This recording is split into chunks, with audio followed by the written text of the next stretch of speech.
Hillview समाचार लगातार ला रहा है स्वच्छ भारत अभियान का सच आपके सामने। पार्ट 3 में आप देखिए, वरुण पथ व्यापार मंडल सड़क और सुरक्षा की व्यवस्था में होगा भागीदार। ऐसा कहना है प्रकाश जेसवानी, अध्यक्ष व्यापार मंडल वरुण पथ मानसरोवर का। उनका कहना है कि वरुण पथ का व्यापार मंडल 2 माह पहले ही गठित हुआ है, अब होगा समाधान हर समस्या का। वरुण पथ ग्रेटर वार्ड 17 सेक्टर 30 में लिंक रोड पर आवासन मंडल के पुराने मकान हो रहे हैं धराशायी, बन रहे हैं कचरा पात्र और इन्हीं वरुण पथ के व्यापारियों के द्वारा बनाए जा रहे हैं टॉयलेट्स, यानी कि व्यापारी वहीं पर लघु शंका करने आते हैं। एक आवासीय कॉलोनी में खुले पड़े सूने सन्नाटो मकानों के अंदर लघु शंका करना कौन सी समझदारी इन व्यापारियों की दिखाता है। इधर नगर निगम ग्रेटर करोड़ों रुपया उठा रहा है स्वच्छ भारत अभियान के नाम से।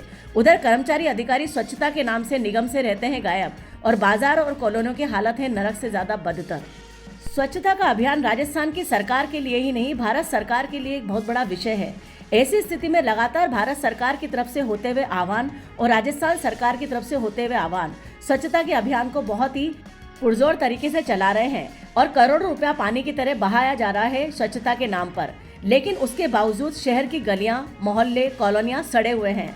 ऐसी स्थिति को जानने के लिए हिलव्यू समाचार ने दौरा किया है मानसरोवर जोन का। वार्ड 70 सेक्टर 30 मध्यम मार्ग वरुण पथ स्वर्ण पथ पर आवासन मंडल के द्वारा बनाई गई आवासीय योजनाओं के भीतर उनके सीजर मार्ग की तरफ लगातार कचरे का डिपो बना हुआ है। ढेरों कचरा पड़ा हुआ है, जर्जर बिल्डिंग के हालात हैं, बिल्डिंगें गिरी हुई है। ऐसी स्थिति में वहां के स्थानीय नागरिकों से, स्थानीय निवासियों से, दुकानदारों से, वहां के मंडल के अध्यक्षों से हमने बातचीत की। तब निकलकर सामने आया कि मानसरोवर जोन के अंदर कई बार लिखित शिकायतें देने के बावजूद, वार्ड 70 के पार्षद रामावतार गुप्ता के भी शिकायतें देने के बावजूद अभी तक किसी भी तरह का सफाई अभियान मानसरोवर जोन वार्ड नंबर 70 में नहीं किया गया है। ऐसी स्थिति में वरुण पथ पर लगातार कचरे का ढेर देखा जा सकता है और इसी के साथ साथ सेक्टर 30 के अंदर लगभग आवागमन का पूरा रास्ता बंद करते हुए गिरे हुए मकान के अंदर करोड़ों का कचरा पड़ा हुआ है। आप देख सकते हैं इस ढेर सारे कचरे के बीच पब्लिक रह रही है। जहां पर एक मकान पूरी तरह से धराशायी होकर जमीन पर झूल गया है, उसी के साथ साथ वहां पर एक बड़ा सा कचरा डिपो बन गया है। आश्चर्य वाली बात यह है कि मध्यम मार्ग के सभी दुकानदार उस सूने पड़े आवासन मंडल के मकानों में लघु शंका भी करने जाते हैं। ऐसी स्थिति में ग्रेटर निगम की स्वच्छता का अभियान बहुत ही बड़ा प्रश्न बनकर खड़ा हो जाता है सरकार के सामने। जहां एक तरफ मेयर सौम्या गुर्जर ग्रेटर की लगातार इस तरह के स्वच्छता अभियान को करती नजर आती हैं, स्वच्छता के अधिकारी डीसी लगातार इस तरह के अभियान को जोर देते हुए नजर आते हैं। स्वच्छता के नाम पर निगम से गायब नजर आते हैं अधिकारी और कर्मचारी। लेकिन गलियां, मोहल्ले और अगर कॉलोनी में जाया जाए तो आपको वास्तविक सफाई का अर्थ समझ में आएगा कि क्या स्वच्छता अभियान केवल फाइलों में चल रहा है, केवल वर्बली चल रहा है, या हम ये कह सकते हैं कि केवल सोशल मीडिया के माध्यम से और अपने अभियानों के माध्यम से, समारोह के माध्यम से करोड़ों रुपया खर्च करके भी ग्रेटर नगर निगम अभी तक स्वच्छता अभियान को सक्सेस नहीं कर पाया है। ऐसे हालात देखते हुए लगता है कि मानसरोवर नर्क बन गया है। आखिरकार किस तरह का स्वच्छता अभियान का राशि का सदुपयोग ग्रेटर नगर निगम कर रहा है, ये सोचने वाली बात है।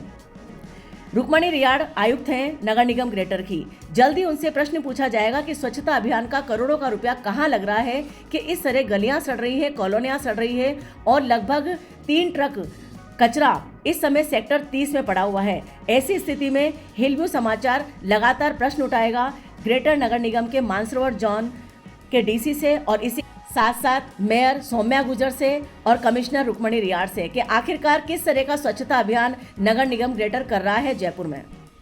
सर आपका नाम बताएं। प्रकाश जेसवानी मेरा नाम है और जो व्यापार मंडल है मैं इसका अध्यक्ष हूँ। कौन सा व्यापार मंडल कहलाता है ये? लिंक रोड व्यापार मंडल। मतलब मानसरोवर लिंक रोड? नहीं, सिर्फ ये लिंक रोड अपनी गली का। स्वर्ण पथ पे कई सारे व्यापार मंडल हैं, मेन मध्यम मार्ग पे अलग है और आगे तक मतलब एक चौराहे के आसपास पे एक एरिया के हिसाब से अलग अलग व्यापार मंडल है। मेरे ख्याल 7 या 8 व्यापार मंडल है एरिया वाइज है। बोलिए आप क्या पूछना चाहते हो? सर एक बात बताएं कि जिस तरह से आपकी मतलब यहाँ पे शिकायतें आ रही हैं कि अंदर बिल्डिंगें जर्जर अवस्था में है, गिरने की स्थिति में है, दुकानदार इन बिल्डिंगों, गिरती हुई बिल्डिंगों में टॉयलेट करने आते हैं, यहाँ महिलाएं रहती हैं, परिवार रहते हैं, इसके अलावा गंदगी इतनी ज़्यादा है, तो क्या आपके व्यापार मंडल को सब ये चीज़ें ले जाकर नगर निगम में शिकायत नहीं दर्ज करनी चाहिए? क्या लगता है आपको? बिल्कुल करनी चाहिए, बिल्कुल करनी चाहिए और करते भी हैं। और हमारे व्यापार मंडल रिसेंटली बनाया है, इसी वजह से व्यापार मंडल बनाया है कि इन समस्याओं की तरफ ध्यान दिया जाए। अभी तक यहाँ कोई व्यापार मंडल कितना टाइम हो गया आपका व्यापार मंडल बने हुए? अभी हमने रजिस्टर कराया, पिछला 1-1.5 महीना हुआ है इसको। 1.5 महीना हुआ है, तो 1.5 महीने के अंदर अपन अपने एरिया की सफाई नहीं करवा पाए मतलब? ये सफाई तो है ना, क्यों नहीं है? एरिया तो होता, जिस गली में से सर हम घुस के आए वहाँ तो कचरा पड़ा हुआ है। गली की सफाई यहाँ से निकल के वहाँ इकट्ठी हुई है, यहाँ से मतलब अपने यहाँ पर ये सिस्टम है कि अपन अपने घर की सफाई करके दूसरे के घर के आगे डाल देंगे। बात समझी नहीं आप? जी सुनना नहीं चाहते आप? जी बताइए। यहाँ से निकल के वहाँ इकट्ठी हुई है, निगम को बोला गया, निगम ने आधा कचरा हटाया था, अब आधा कचरा क्या वो तो डंपर से निकल गया, अब ये कचरा होता है हाट से। अब निगम वाले बोलते हैं सर इकट्ठा होगा जब हम इसको और उठा लेंगे कचरे को। सर आपके व्यापार मंडल की क्या ताकत है और क्या क्या आपके मतलब पावर्स हैं? रिसेंटली हमारा व्यापार मंडल अभी स्टार्ट हुआ है, अभी तो हमको समझ में आया कि कैसे काम करेंगे। हमने दूसरे व्यापार मंडल को देख के अपना व्यापार मंडल खड़ा किया है। अच्छा, क्योंकि गलियों में कोई व्यापार मंडल होता नहीं है, फिर भी हमने कोशिश करी कि व्यापार मंडल बन जाए और हमारा काम हो अच्छे तरीके से। कुछ दुकानदारों को समझना होगा, मानता हूँ, कुछ जो मोहल्ले के लोगों को समझना होगा। हम किसी भी तरह चाहते हैं, इसलिए हमने पार्षद को आज बुलाया था, मतलब कल बुलाया था इस चीज़ के लिए, हमारी समस्या का समाधान हो। ये सब मिलके काम होता है। हम चाहें कि सारा काम हमारे से वो नहीं होगा या सारा काम निगम करे, वो भी नहीं होगा। निगम और दुकानदार और कॉलोनी वासी मिलके करेंगे तभी काम होगा।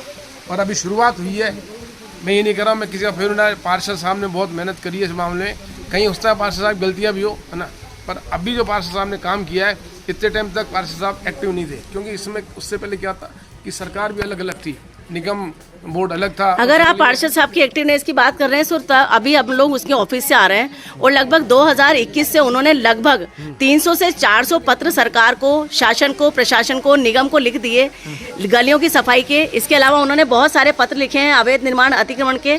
तो उस कंडीशन में आप क्या कहेंगे सर? लिखित शिकायत देने वाला पार्षद गलत है या आम जनता का सहयोग नहीं मिल पा रहा या व्यापार मंडल का सहयोग नहीं मिल पा रहा? क्या था, गवर्नमेंट बॉडी अलग थी, निगम बॉडी अलग थी जी, तो सरकार और निगम में क्या नहीं, ये आपसे किसने कहा कि निगम और सरकार अलग अलग थे? बिल्कुल थे। हम तो किस तरह से अलग थे, थोड़ा स्पष्ट करें। निगम जो था वो अलग पार्टी का था और सरकार अलग पार्टी थी, तो दोनों में एडजस्टमेंट नहीं था।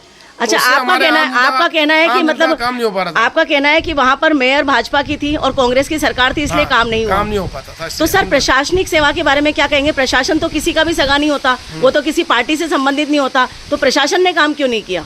प्रशासन पे आपने दबाव क्यों नहीं बनाया था ना?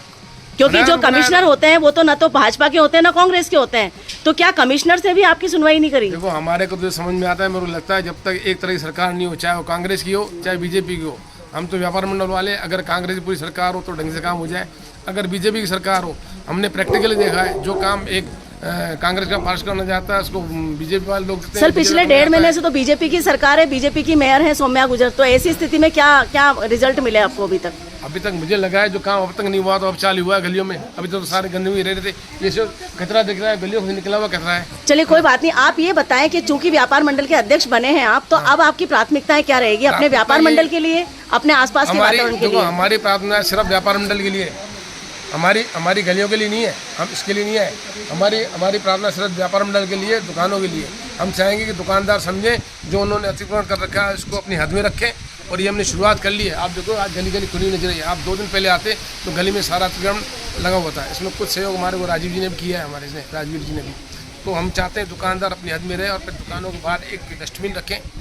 मैं अभी भी कहता हूँ एक डस्टबिन रखें, जो कचरा है वो उसके अंदर डालें, ताकि थोड़ी दुकानें अच्छी लगे, स्वस्थ लगे, है ना। मतलब कुल मिला के आप भी चाहते हैं कि दुकानदार जिस तरह से बाहर अपना सामान जमा देता है, अतिक्रमण कर देता है, वो ना करे, वो अपने सामान को अपनी दुकान में रखे और कचरे की व्यवस्थित व्यवस्था हो, ताकि वो मोहल्ले वाले और दुकानदारों के बीच में सामंजस्य हो सके। चाहते नहीं है, कर रहे हैं और शुरुआत कर ली हमने और उसको चेतावनी दे दी और काफ़ी हद तक उसमें हम सफलता मिली है।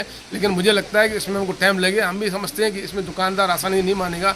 मेरी कोशिश है कि हम तो निस्वार्थ करने वाले, हम किसी भी पार्टी को सपोर्ट नहीं करते। यहाँ मेरा राजनीति में कोई लेना देना नहीं है, मैं इंटरेस्टेड नहीं लेता। पूरी लाइफ में हमारा सिस्टम ये है कि किसी तरह से काम हो। हम पहले भी पार्षद पास जाते थे, काम नहीं होता था, तो हमने पार्षद को खूब सारी कई बार गालियाँ भी दी थी। लेकिन जब समझ में आया कि भाई काम क्यों नहीं हो रहा है, उन्होंने हमको पत्र दिखाया, लेटर दिखाया, साहब मेरा ये काम नहीं हो रहा है। सरकार को अभी 1.5 महीना हुआ है, 1.5 महीने में इनके साथ सारे काम आ गए, अभी व्यवस्थित नहीं हो पाया। अभी जो काम हो जाएगा, फिर आचार संहिता लग जाएगी, फिर काम अटक जाएगा। हम तो ये चाहते हैं कि हमारी गली सबसे ज़्यादा बढ़िया हो, ये हमने पार्षद का, और पार्षद ने पूरा हमको आश्वासन दिया है, पूरा सहयोग करने का वादा किया है कि आप मुझे सपोर्ट करो तो मैं आपको सपोर्ट करूँगा।